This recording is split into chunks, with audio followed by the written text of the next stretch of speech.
พี่น้องสำหรับเมืองนี้จูเม่นพี่น้องเลยบ่มีอาคารสูงบ่มีตึกใหญ่ๆพี่น้องแต่มีบรรยากาศเอกลักษณ์ของชาวรัสเซียพี่น้องเลยนี่คนบ้านเพิ่นพี่น้องเลยชีวิตเมืองหนาวอยู่ประเทศรัสเซียพี่น้องอยู่งามๆยามแรงภาพถ่ายงามๆพี่น้องเลยเอาพี่น้องเลย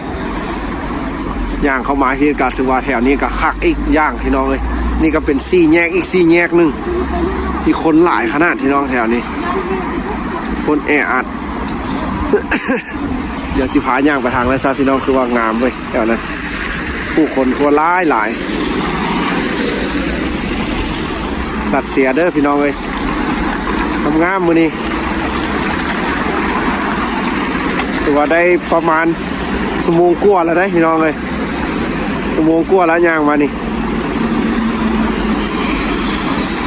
คันบ่ไหวแท้ๆเขาก็สิขี่รถเมล์เมื่อพี่น้องเลยเพราะว่ามันหนาวเวลากลับน่าย่านเป็นวัดเป็นไอยังสิยากตื่มอยู่บ้านเถินพี่น้องเลยเอาสุดท้ายให้เบิ่งบรรยากาศงามๆอยู่4แยกพี่น้อง สำหรับบ้านเถินเด้อ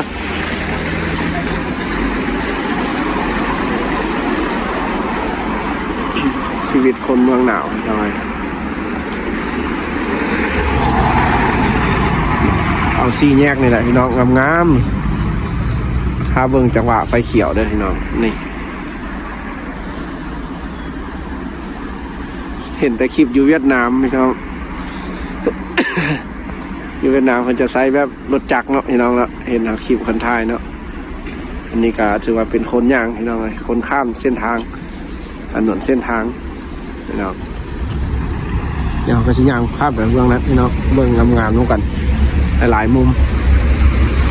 มีบาดเทินโอ้เส้นทางตัวนี้ถือว่าไฟเขียวยาวขนาดพี่น้องเลยตั้งวัน1 นาทีครับ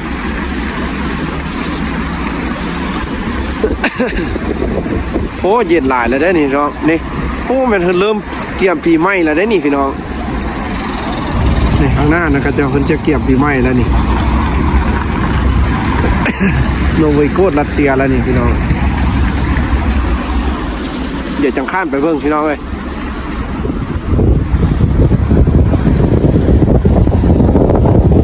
บรรยากาศบ้านเพิ่นพี่น้องเลยงามนี่เดี๋ยวจังหน้าค่อยข้ามไปเบิ่งตอนนี้ยัง เป็นไฟขีดแดงอยู่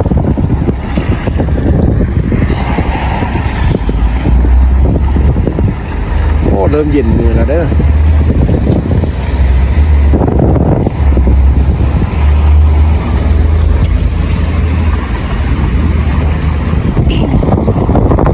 พักอยู่เนาะน้องบ้านเพิ่นก็ได้เนาะว่าเป็น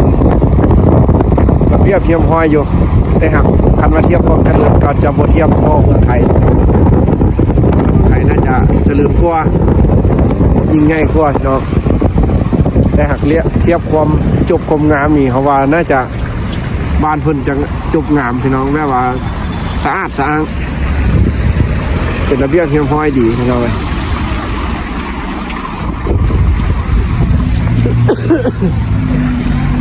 การสัญจรพี่น้องเลยป่านนี้ก็ยังบ่เกิดอุบัติเหตุกันเลยย่างไปข้างนั้นเอาสักพี่น้องหาเบิ่งพี่น้องเลยรถหลายขนาดอยู่บ้านเธอนะโอ้ตัวนี้ไฟวาซ่าแท้เนี่ยสุดแล้วเดี๋ยวนี้นะเอาแลนเป็นโบวิดเลย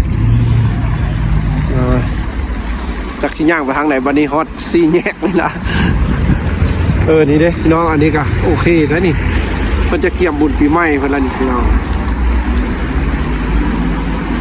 ผู้คนกระซิมาถ่ายคลิปถ่ายรูปอยู่นี่พี่น้องไงอยู่บ้านเพิ่นจะบ่ค่อยจะมีเป็นแบบทางออนไลน์หลายพี่น้องเลยเพราะว่าจะบ่ค่อยจะเปิดเผยหลายอยู่รัสเซียพี่น้อง ถ้ามันเปิดเผยก็สิสวยงามหลายได้พี่น้อง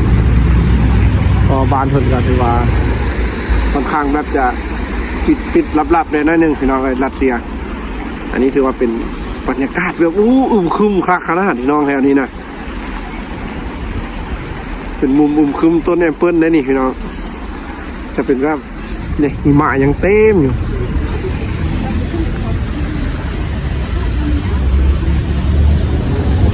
นี่ก็จะเป็นมุมคึมแนวนึงพี่น้องคักอยู่นี่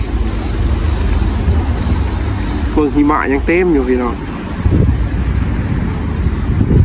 แบบได้บรรยากาศแบบว่าครูบ่าวสาวแบบย่างลิ้นแบบฟิวคักๆนี่แสงไฟแสงสีก็ถือว่าบ่แจ้งปานใดพี่น้องแบบสลัว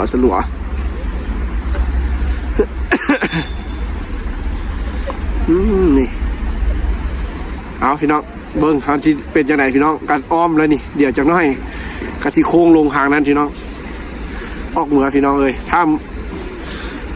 ย่างบ่ร้อนเขาก็สิขึ้นรถเมล์พี่น้องเพราะว่าหนาว หนาวเย็นได้น้องอยู่รัสเซียหนาวอีหลีได้สิว่าบ่ให้ว่าหนาวบ่ได้พี่น้องมันเย็น นี่เอาเบิ่งเนาะตอนจบคลิปสิเป็นจังไดพี่น้องเอ้ยมื้อนี้เอามาถ่ายให้พี่น้องเบิ่งการมาใช้ชีวิตอยู่พี่น้องเอ้ยชีวิตรัสเซียนี่พี่น้องประเทศรัสเซียหรือว่าใจกลางเมืองแล้วพี่น้องแถวนั้นนะแล้วเพราะมีตึกมีอย่างสัญลักษณ์คักๆพี่น้องเอาย่างต่อเด้อพี่น้องเลยขอบใจพี่น้องเด้อที่ติดตามนำพี่น้องเลยขับสมนำมาผู้เดียวพี่น้องเลยขอบใจที่ย่างเป็นเพื่อนเป็นหมู่แล้วก็คอมเมนต์ทักทายพี่น้องอยากเห็นอย่างคอมเมนต์มาเด้อพี่น้องเลยเขาทายให้ได้เขากระสิทายเด้อเอาพี่น้องตอนนี้กลับมาถือว่าโดนเติบแล้วพี่น้องสมงป่ายละตอนนี้เขาก็อยู่กลางนี่ละพี่น้องเลยกลางเมืองนี่ละเอาขอบใจพี่น้องที่มาเม้นให้กำลังใจหรือว่าทักทายถามพี่น้องเลยเขากระสิทายให้เบิ้งแนวนี้พี่น้องเลยชีวิตอยู่พี่น่ะก็ถือว่าผู้เดียวพี่น้องเลยขอบใจพี่น้องที่ย่างมาเป็นหมู่เป็นเพื่อนกับมื้อนี้เขาเลิกเฮียเรามาทายให้เบิ้งพี่น้องเพราะว่า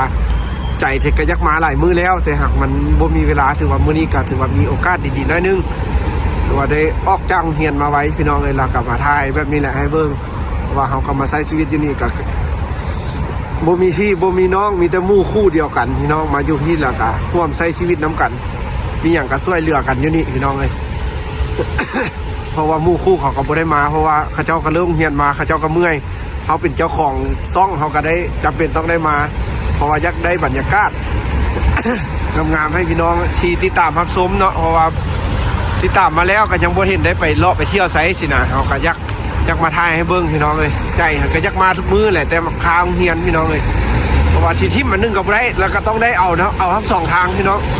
ลองผิดลองถือกันเบิ่งว่าสิเป็นแนวใดอยู่บ้านเพิ่นพี่น้องเลยเอาคือว่าเขาสิถ่ายต่อไปอีกจังน้อยแล้วเขาก็สิกลับเด้อพี่น้องเลยขอบใจหลายๆพี่น้องเลยขอบคุณขอบคุณพี่น้องทางเมืองไทยที่จริงใจเข้ามารับชมพี่น้องเลยจนต้นคลิปจนจบพี่น้องเลยอิสระเวลาเขาก็ขอแสดงความเป็นห่วงเป็นใยทางเมืองไทยเนาะที่ได้ยินข่าวน้ำท่วมพี่น้องเอ้ยเอาก็เห็นแนวนั้นเนาะคือเห็นบ้านเขาตอนน้ำท่วมหันเขื่อนแตกพี่น้องเอ้ยกันนักน่วงคือกันคือว่าผู้ที่เพิ่นถึกประสบภัยเขาก็ขอแสดงความเสียใจพี่น้องเอ้ยสำหรับครอบครัวผู้ที่เสียคนหักคนแพงไปพี่น้องเอ้ยคือว่าบ่มีอย่างเขาก็สิเป็นห่วงเป็นใยอยู่ทางไก่พี่แหละพี่น้องเอ้ยถ้ามื้อใดมื้อหนึ่งที่มีโอกาสถือว่ามีชีวิตที่ดีกว่านี้เขาก็น่าจะได้ช่วยกันเหลือกันพี่น้องเพราะว่าเขาก็สิเก็บไว้อย่างถ้าเขามีบอกพี่น้องเขาก็บ่สามารถที่เก็บไว้จะน้อยเขาก็ได้จากกันไปโลกนี้นะพี่น้องเลยมีอย่างก็ถือว่าช่วยเหลือกันฮักแพงเขาเชื่อมั่นว่าพี่น้องคนไทยที่เว้าว่าคนไทยบ่ทิ่มกันนี่มีจริงแท้พี่น้องเลยที่เพิ่นเฮ็ดคลิปบ่เอ็ดอย่างเพิ่นก็บ่ทิ่มบ่ปากันแท้ได้พี่น้องคนไทยถือว่าเพิ่นบ่ทิ่มกันแท้เพิ่นเอาไปเอ็ดอัน เป็นข่าวเนาะเพิ่นก็ลงไปช่วยเหลือเนาะพี่น้องเอ้ยก็ถือว่าท่วงทันได้พี่น้องคือว่าเพิ่นว่าเก้าแข่งใช่ป่ะเก้าจังหวัดว่าน้ำท่วมพี่น้องคืออยู่เมืองลาวเฮาเพิ่นก็ผู้ใหญ่เพิ่นก็ไปแสดงความเป็นห่วงเป็นใยเนาะเพราะว่าบ้านเฮามันก็เป็นบ้านน้อยเนาะพี่น้องสิไปช่วยอย่างหลายมันก็บ่มีนั่นแหละพี่น้องเห็นใจกันเนาะแต่ก็ได้แต่ความเห็นอกเห็นใจเขาก็เข้าไปครับซูมเบิ้งแล้วก็เศร้าใจนำพี่น้องเลย เอามีแต่จังซั่นแหละพี่น้องเราก็สิถ่ายบรรยากาศให้เบิ่งอยู่พี่แหละพี่น้องการใช้ชีวิตอยู่พี่นี่ถือว่ากลางตัวเมืองแล้วพี่น้องเอามานี่ถือว่าโอเคแล้วเมืองนี้นะเอามาถ่ายให้พี่น้องเบิ่งเอาเดี๋ยวย่างต่อจากน้อยเราก็สิเมืองพี่น้อง